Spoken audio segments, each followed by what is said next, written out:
we feel great about our prospects at the state level. I think it's important to look at the matchups that are forming in the Senate and the House and see where pickups are likely for both parties. I think it's going to be clear that pickups in the Senate and House are very likely for Arkansas Democrats as opposed to Republicans. I said before when filing started, I think I projected for y'all about where we'd be at the end on filing. I think we're going to exceed that mark, where we're going to end up with House candidates and Senate candidates.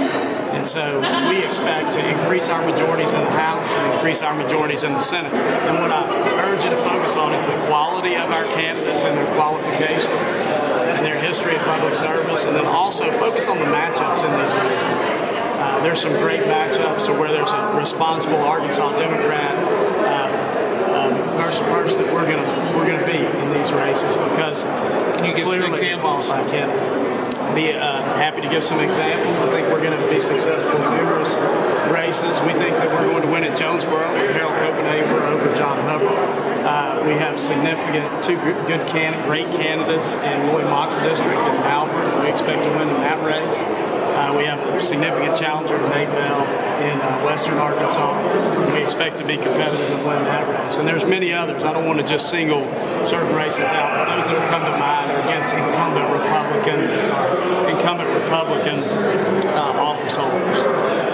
In the Senate, there are numerous big races for us, but particularly the Faulkner County race with Linda Tyler and Jason Raper.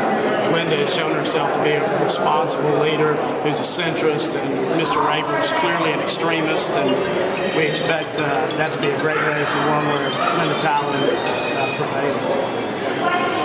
I noticed all four races you mentioned, the Republican might be kind of Tea Party Republicans. Do you think that's kind of where you're going to have them target this year?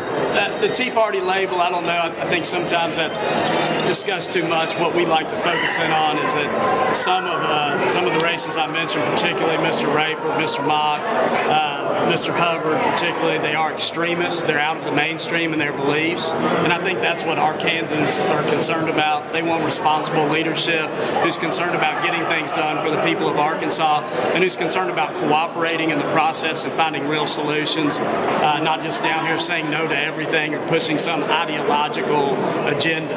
And we just feel like that there are many candidates on the other side who that's their sole purpose is this ideology of no, to keep anything from happening, who aren't about the progress of the state of Arkansas and making sure we have a brighter future. And that's really our core responsibility as Arkansas Democrats and Arkansans, is to make sure that when we turn this state and country over to the next generation, that it's better than when we found it.